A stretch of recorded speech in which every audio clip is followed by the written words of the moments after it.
প্রত্যেকটা নাফরমান পাপীর বিরুদ্ধে তার কান, তার চোখ এবং তার সারা দেহের চামড়া, তার সারা জিন্দেগীর কর্মের বিরুদ্ধে সাক্ষী দেবে।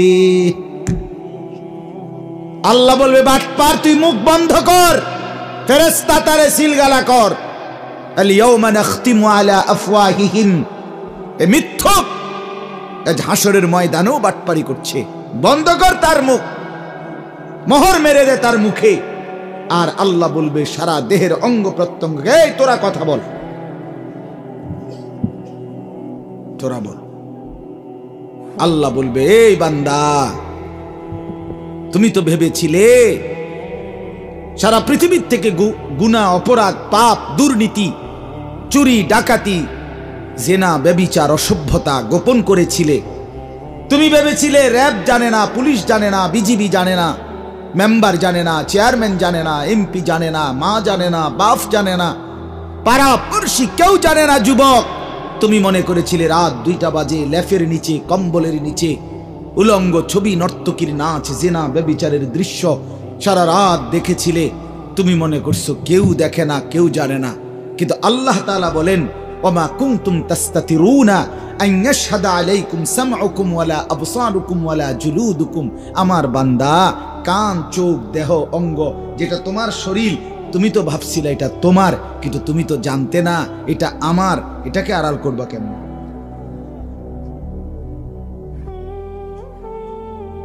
হ্যাঁ, ওমা কুনতুম তাস্তাতিরুন, তুমি তো গোপন করতে পারবে না। তোমার হাত, তোমার চোখ, তোমার কান, জুলুদুহুম মানে সারা দেহের চামড়া, মাথার তালু থেকে পায়ের নখ পর্যন্ত বাফ, চামড়ার আবরণ ছাড়া কোন অংশটা আছে? তো এটাকে আড়াল করো না। এটা কেমনে করবা? আপনার বাফের ক্ষমতা আসেনি? কথা বলেন না কেন? কারো ক্ষমতা আছে নিজের দেহের অঙ্গ আলাদা করা? তাইলে আল্লাহ বলেন সেটাই সাক্ষী দিল। ওয়ালাকিন যানানতুম আন্নাল্লাহ লা ইয়ালামু কাসীরাম মিম্মা তা'মালুন।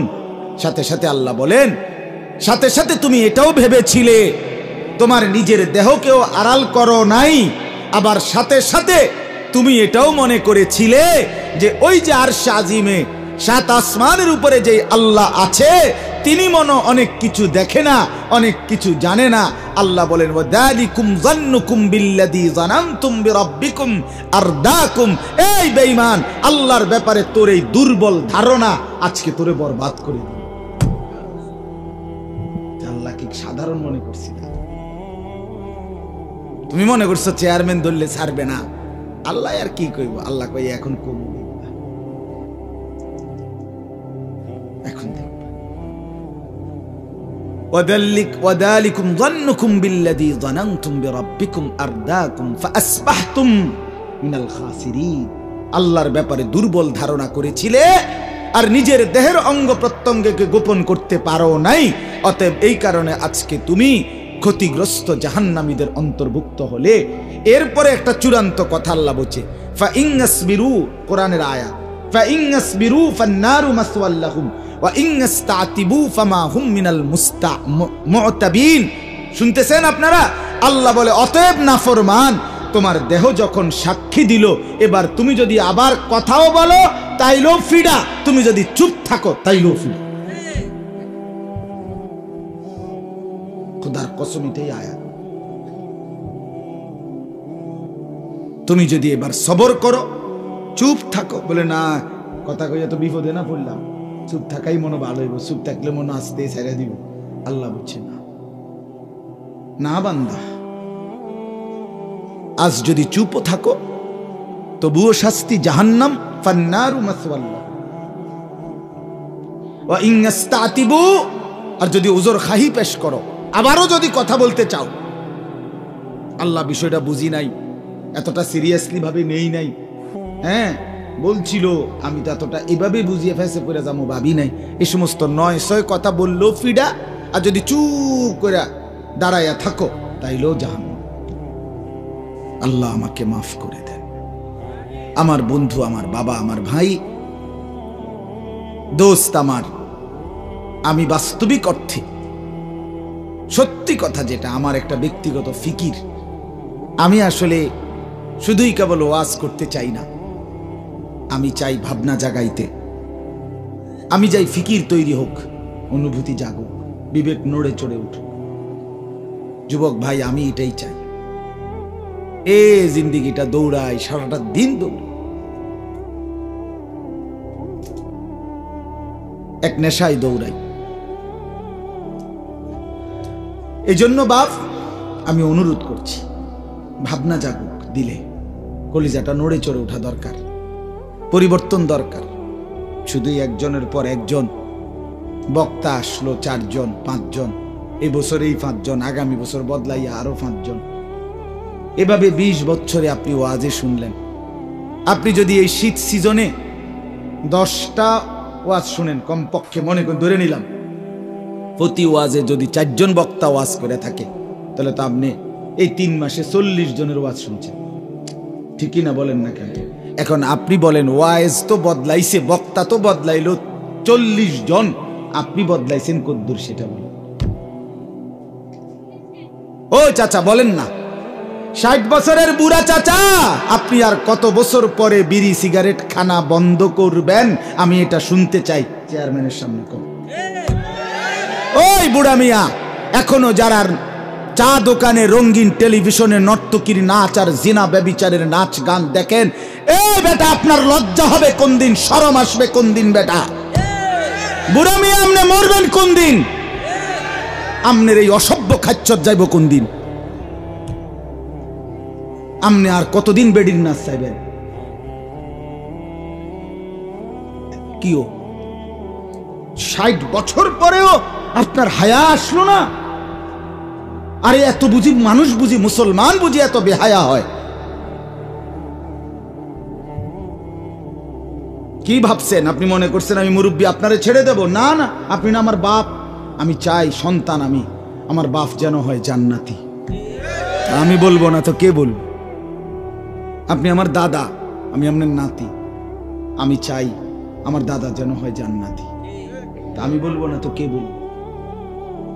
আপনি আমার চাচা, আমি আপনার ভাতিজা, আমি চাই আমার চাচা যেন হয় জান্নাতি। নবী তার চাচাকে দ্বীনের দাওয়াত দেয় নাই? ইব্রাহিম আলাইহিস সালাম তার বাবাকে দ্বীনের দাওয়াত দেয় নাই? এই যে মঙ্গলবার দিন আমি, আমার আপন বড় জ্যাঠা মারা গেছে, আমি আমার চাচার জানাজা পড়াইছি। এই যে মঙ্গলবারে কবরের সামনে দাঁড়াইয়া আধা ঘন্টার মতো দাঁড়াইয়া ছিলাম জ্যাঠার কবরের সামনে, তাকাইয়া রইছি অনেকক্ষণ।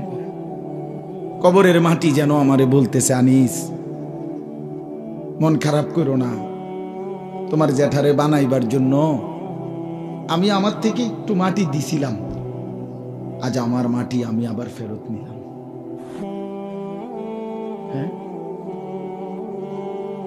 আজ আমার মাটি আমি আবার নিলাম।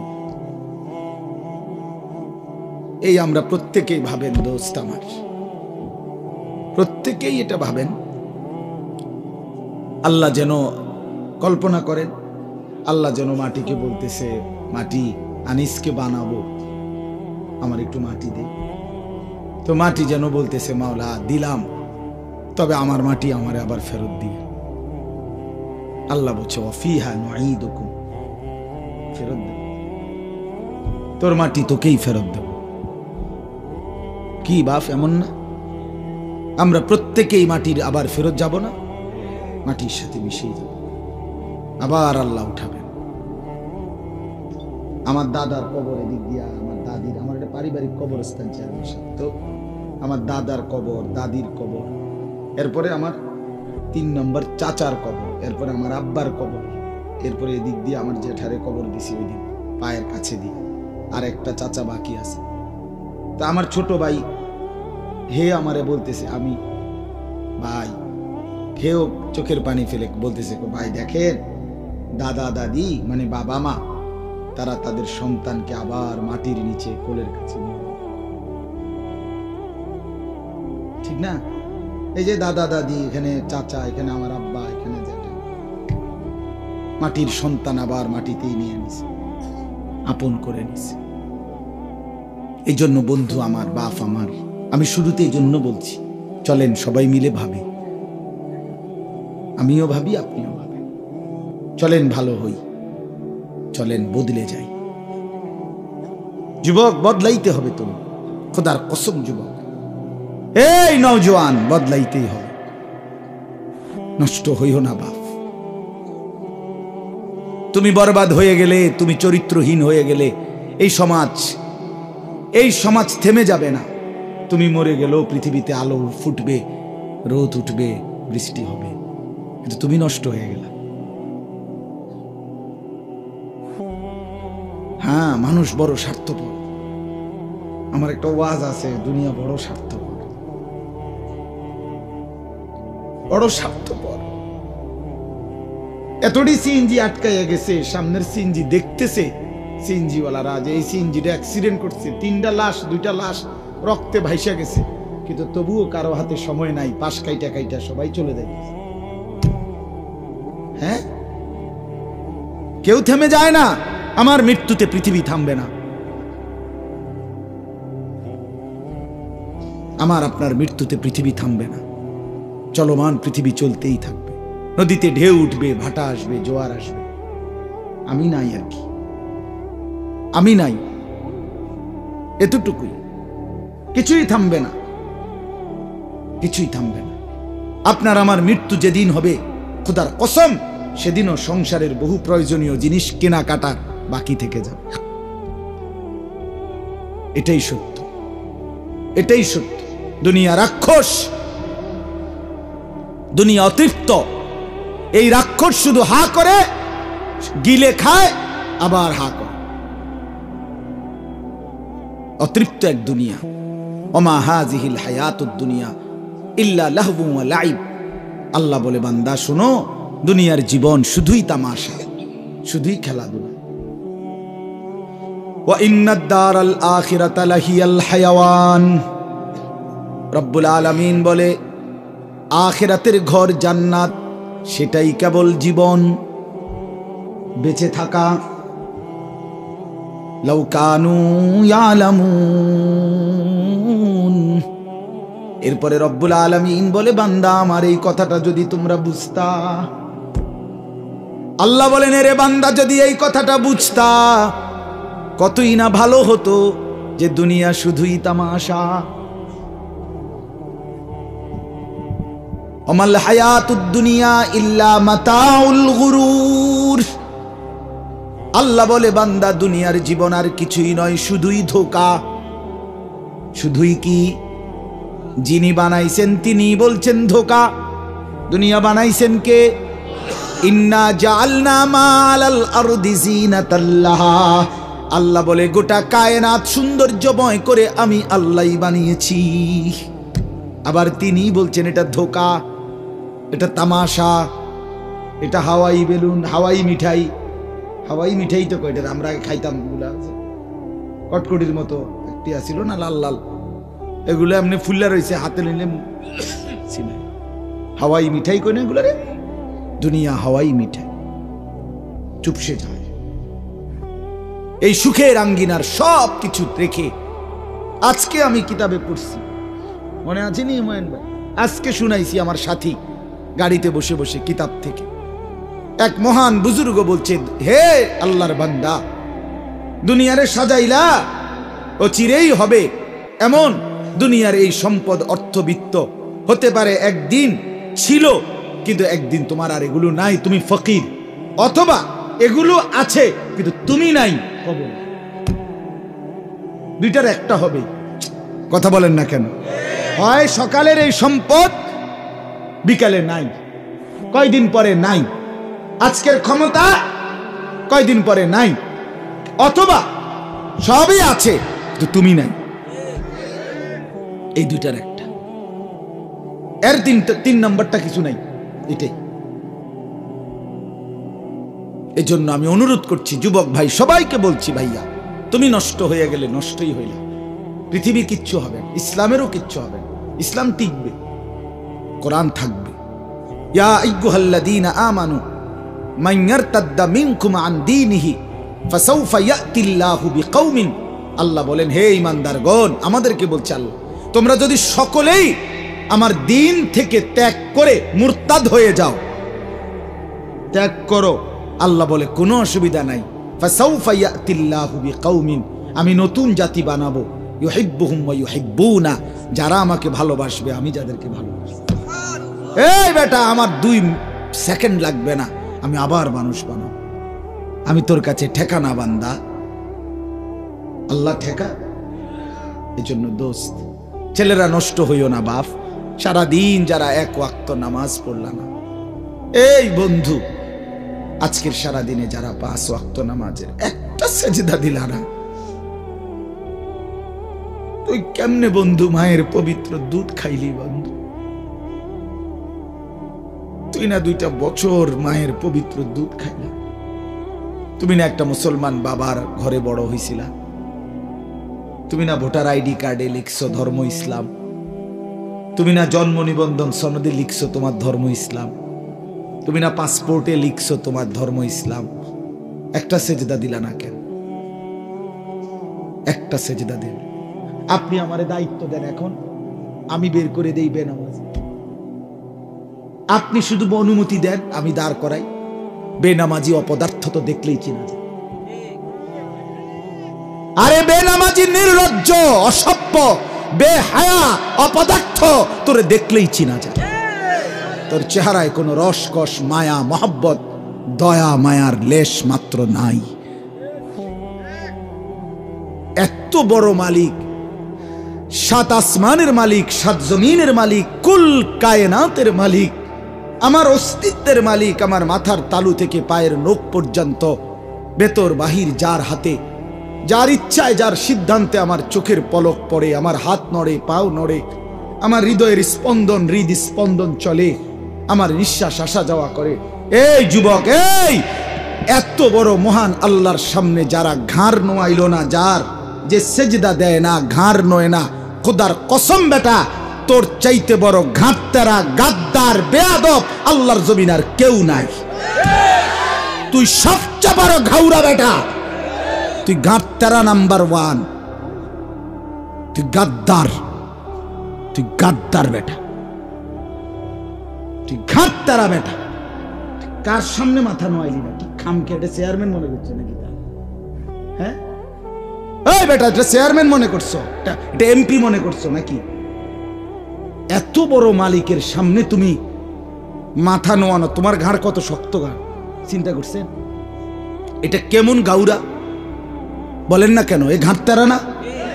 কথা বলেন, বলেন, স্বীকার করেন। তুই গাদ্দার না বেটা?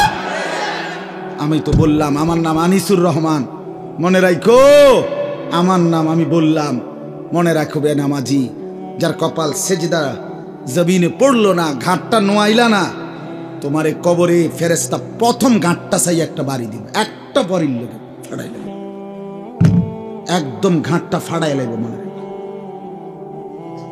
সেদিন বুঝবি বেটা আল্লাহর সাথে গাদ্দারির পরিণতি কি।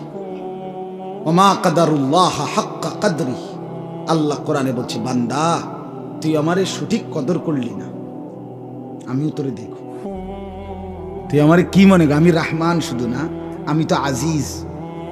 আমি একদিকে রহমান, রহিম, গফফার, গফুর, গাফির, সত্তার, আমি সেই আল্লাহ, আজিজ, জুন্তিকাম, সরিউল হিসাব, শদীদুল ইকাব।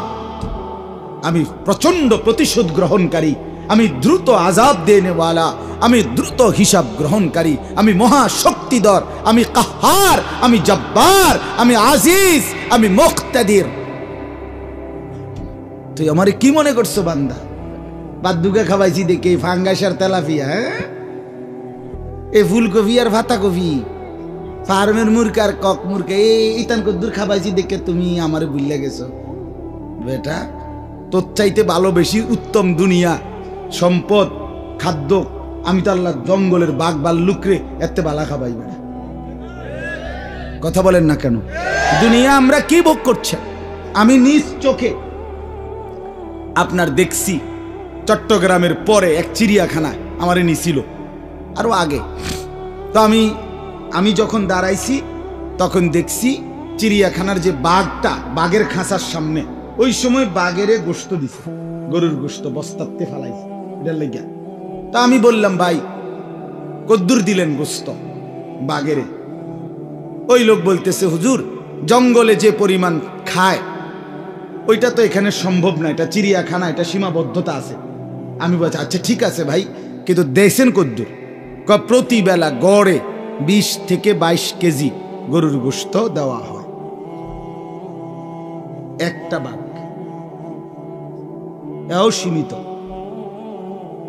এও সীমিত। এও যদি আমনে এবারে কোন বাঘেরে যদি বলেন যে দোস্ত আজকে বৃহস্পতিবার গোস্ত মিলাইতারছি না, খুব চেষ্টা করছি, ব্যাস হইয়া গেছে আগে আগে, আজকে একটা বেলা শুধু ফাঙ্গাসটা দিয়ে 2টা লোকমা ভাত খাও, তুই কব দাঁত ফালাই দমুদের বেড়া। আমার বংশের 14 গোষ্ঠী কেউ জীবনে কোনোদিন এসব ফালতু জিনিস খায় না। ঠিক কিনা বলেন না? বলবে কিনা সে? বলেন না যে না না বেটা, আমি তো গোস্ত ছাড়া কিছু মুখেই দেই না, আমি তো মুখেই দেই না, আমি তো তোর মতো একবেলা আলু ভর্তা আরেক বেলা ডাল ডুল খাই না, আমি গোশতই খাই। আমার মনিব এভাবেই আমাকে প্রতিদিন দিয়ে যাচ্ছেন। ওয়ামা মিন দাব্বাতিন ফিল আরদ ইল্লা আলাল্লাহি রিজকুহা। ওই মাওলানা সাহেব আমার আগে যে বয়ান করছে উনি এটা কইছে, আমি শুনছি আয়েশা।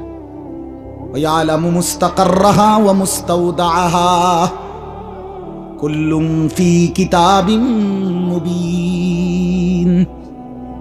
রব্বুল আলামিন বলে, বান্দা কায়নাতের মধ্যে যত কিছু আমি সৃষ্টি করেছি প্রত্যেকের রিজিকের জিম্মাদারি আমি একাই আমার কাঁধে তুলে নিলাম। ওয়া ইয়ালামু মুস্তাকাররাহা, আমার কোন সৃষ্টি কখন কোথায় থাকে, কখন কোথায় রিজিক পৌঁছাইতে হবে এটা আমি আগের থেকেই জানি। ওয়া মুস্তাওদাআহা, আমার কোন সৃষ্টি কোথায় দাফন হবে, কোথায় মৃত্যু হবে আমি মাওলা সেটাও আগের থেকেই পুরাপুরি জানি। কুল্লুম ফি কিতাবিম মুবিন, সব কিছু আমি আল্লাহ সুস্পষ্ট তাকদীরের মধ্যে আসমান জমিন সৃষ্টির আগেই লিখে রেখেছি। দুনিয়া খুব বেশি ভোগ করছি আমরা, বলেন না বাপ? আহামরি কোনো কিছু।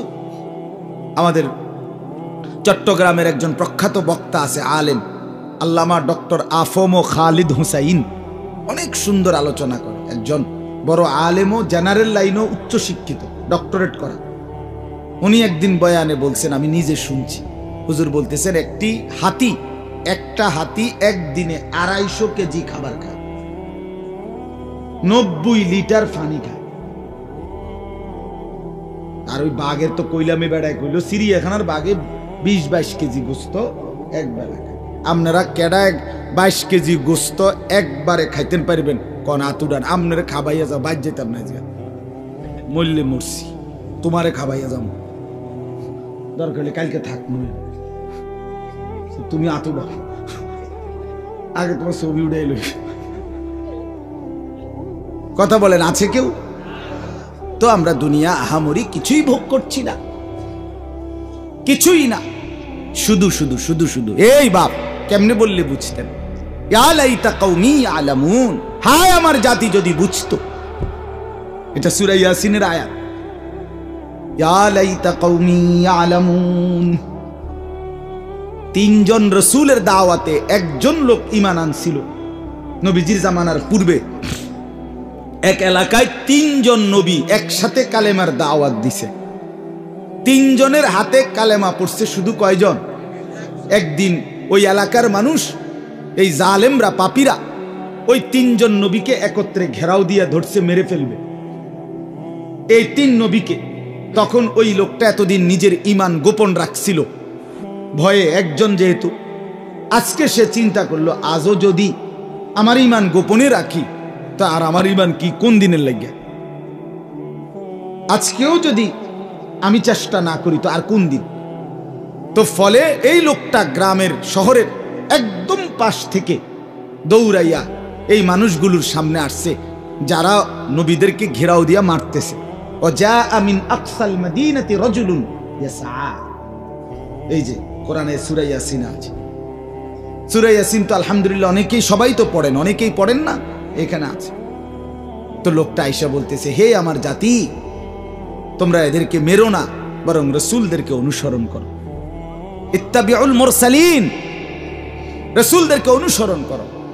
এরপরে বলছে, তোমরা এটা বুঝতে চেষ্টা করো। এত সুন্দরে উনি বলছে, এই একটা লোক, একজন কাঠুর, গাছ কাটে, কাঠ কাটে, কিন্তু ইমানদার, তার বলার ঢং কি সুন্দর। সে বলছে, ওয়ামালিয়া লা আ'বুদুল্লাযী ফাতারানি ওয়া ইলাইহি তুরজাউন। আরে জাতি, আমার এই কথাটা বুঝাইয়া দাও যে যে আমাকে সৃষ্টি করেছেন, আমি কেন তার ইবাদত করব না? আমি তার বন্দেগী করব না কেন? এই যুবক, যদি এই কথাটা বুঝতা, কেন ইবাদত করবা না আল্লাহ? আজকের সারা দিনে তোমার অস্তিত্বের প্রতিটা নড়াচড়া আল্লাহর দেওয়া না, তো তুমি কেন সিজদা করবে? ওয়া ইলাইহি তুরজাউন। এরপরে সে বলল, আমি কেন আল্লাহর ইবাদত করব না? আমাকে তো শেষ পর্যন্ত তার কাছেই ফিরতে হবে। ফিরতে হবে কিনা? কওমের লোকেরা ওনাকে ছেড়ে ওই রাসূলদেরকে বাদ দিয়া এবার বলছে, তোরে মারমু, তুই আমগো এলাকার লোক। এবার ওরে ধরছে সবাই, এই একজন ইমানদারকে মারতে মারতে মারতে ওনাকে চূড়ান্ত, উনি শহীদ হবে এখন, আর শেষ মৃত্যু হয়ে যাবে। এই মুহূর্তে আল্লাহর কুদরতে আল্লাহর ফেরেশতা ওনার সামনে, চোখের সামনে জান্নাতে, ওনার যে ঘরটা, জান্নাতটা, এটা এনার সামনে ধরছে, ধরে বলছে, কিলা দুখুলিল জান্নাহ, এই ঢোকো ঢোকো, আও না, আও আইলো, এই ইমানদার আসো না, উদখুলিল জান্নাহ, জান্নাতে ঢোকো। এই তখন দেখেন, তখন যে মানুষকে আল্লাহর দিকে ডাকে, যার কলিজায় ব্যথা থাকে, সে এই মুহূর্তে দেখেন, উনি এই ইমানদার লোকটা তেসে ওনাকে শহীদ করে দিচ্ছে, কিন্তু উনি এই অবস্থায় থাকতো, জান্নাতের দৃশ্যটা দেখেই বলতেছে, ইয়া লাইতা কওমি ইয়ালামুন, আহা আমার জাতি, তোমরা যদি বুঝতে, বিমা গফার আলী রব্বি, আল্লাহ আমারে কেমন মাফ করে দিলেন, ওয়া জাআলানি মিনাল মুকরামিন, আমারে সম্মানিত জান্নাতীদের অন্তর্ভুক্ত করে দিলেন। আহা, তোমরা তো আমারে মারছো না, বরং তো আমারে জান্নাতে ঠেলে দিচ্ছ। তোমরা তো আমারে শহীদ করো নাই, তোমরা তো আমার ক্ষতি করো নাই, তোমরা তো আমারে নিজ হাতে জান্নাতে তুলে। আহা জাতি, যদি বুঝতা, ইয়া শাবাবি লাউ কুনতুম তা'লামুন, এটা আমি বানাইয়া কইলাম আরবি, এইটা, হে আমার যুবকরা, যদি তোমরা বুঝতে, যদি তোমরা বুঝতে। এই জন্য আপনাদের কাছে আমার মূল বক্তব্য আজকে, আমরা প্রত্যেকে হায়াতটা কাজে লাগান, জিন্দেগিটা কাজে লাগান। মূলত কোরআনুল কারীমের দ্বিতীয় পারা, দ্বিতীয় সূরা, সূরায়ে বাকারার 185 নম্বর আয়াতের অংশ বিশেষ আমি আপনাদের সামনে তেলাওয়াত করেছি। মূল উদ্দেশ্য খুব লম্বা তাফসির করানো, শুধুই অনুভূতি জাগানো। খুব বেশি তাফসির করার মতো যোগ্যতা আমার মোটেই নাই, কিন্তু আমি শুধু বিবেক জাগাইতে চাই। আমি প্রতিদিন বলি, আমি এক ফেরিওয়ালা। যে ফেরিওয়ালার বৈশিষ্ট্য হইল, ফেরিওয়ালা নিশ্চিত জানে তার প্রতি ডাকে কাস্টমার আসে না। কথা বুঝেন নাই?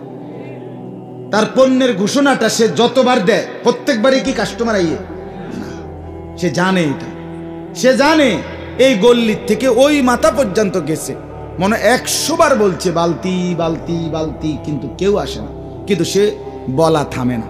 সে জানে হতে পারে 100 জন পরে, 100 বার বলার পরে একজন লোক হয়তো বলবে যে ভাই দেখি কি মালটা কি।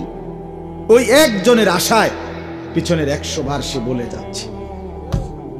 খোদার কসম, আমরাও ফেরিওয়ালা, আমরা ওই আশায়, স্বপ্নে বুক বাসা আশাবাদী যে 1000 বার, 1,00,000 বার আহাজারি করার পরে যদি কোনো মুসলমানের কলিজায় লেগে যায়, ওই একজনের আশায় দিবানিশি বলতে থাকি, বলতে থাকি। এই জন্য আপনাদের কাছে বলতে চাই, আমরা যদি ভাবেন, আমরা যদি বুঝেন, যুবক ভাই তোমরাও যদি বুঝো, নিজের জীবনটা ভালো করা দরকার। আমার বন্ধু, আমি আবারও বলছি, আমরা কিতাবে পড়ছি, আবু জেহেল, আবু লাহাব, উতবা, সাইবা, মক্কার কুরাইশ কাফেররা, বড় বড় সর্দার, ওরা মাঝে মধ্যে মিটিংয়ে, মানে নিজেদের আলোচনায় বলতো, নিজে নিজে কইতো আর কি, যে মুহাম্মদ কিত্তা মেহনত করো, কিরবা তুমি আর আমরা তো মেন মাতবরটি তো আমরা ইসলাম আনি নাই, আমরা মেন লোকটি তো আমরা মেন লোকটি তো কেউ কি আনলাম না, ইমান আনলাম না। হ্যাঁ, তো তুমি আর কারে লইয়া কদ্দুর কিরবা আমরা বুঝতাম না, আমরা দেখতাম না, এই টিটকারি করত। আল্লাহ তাআলা আরশ আজিম থেকে, সাত আসমানের উপর থেকে আল্লাহও যেন মুচকি হাসে, আল্লাহও যেন বলতেছেন আচ্ছা দেখো না, আমিও দেখাবো, আমিই দেখাবো কাকে নিয়ে কাজ নেব আর কাক থেকে নেব না, এটা আমি দেখাবো। নবীজি মক্কা থেকে হিজরত করে মদিনায় গেলেন 13 বছর পরে। মদিনার 8 বছরের মাথায়, এই 13 আর 8 কত হলো? 21। এই 8ম হিজরিতে আল্লাহ নবী সাল্লাল্লাহু আলাইহি ওয়াসাল্লাম তিনি আপনার 10,000 সাহাবী নিয়ে মদিনা থেকে মক্কায় এসে মক্কা বিজয় করলেন। 21 বছরের ব্যবধানে গোটা আরব রাসূলুল্লাহ সাল্লাল্লাহু আলাইহি ওয়াসাল্লামের কদমের নিচে চলে আসছে। সুবহানাল্লাহ। তাহলে কি দাঁড়াইলো? আবু জাহেল, আবু লাহাব ওরা তো জাহান্নামী হলো আরো আগেই, বদরের যুদ্ধের সময়। কিন্তু ইসলাম বিজয় হয়েছে কিনা? কথা বলেন না, ইসলাম বিজয় হয়েছে কিনা? রাসূলুল্লাহ সাল্লাল্লাহু আলাইহি ওয়াসাল্লামের মিশন বাস্তবায়ন হয়েছে কিনা বলেন?